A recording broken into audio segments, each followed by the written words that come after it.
Новое развитие получила история со скандальным роликом про девушек, лузгавших семечки в одном из городских парков Бишкека. Как стало известно, одна из героинь ролика попыталась покончить с собой. Об этом сообщила полиция города Ош.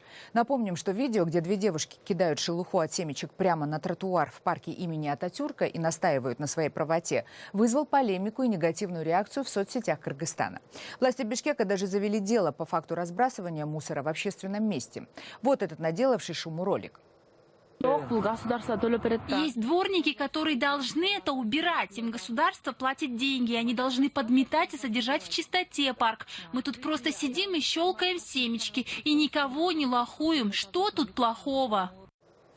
Сейчас известно, что врачи спасли жизнь девушки, которая хотела отравиться таблетками. Она находится в больнице. Есть версия, что она уехала из Бишкека в Ош, видимо, не выдержав давления, которое оказывали на нее пользователи соцсетей. Между тем, в самих соцсетях полемика вспыхнула с новой силой. И теперь пользователи бурно обсуждают, что стало причиной попытки самоубийства – стыд или травля.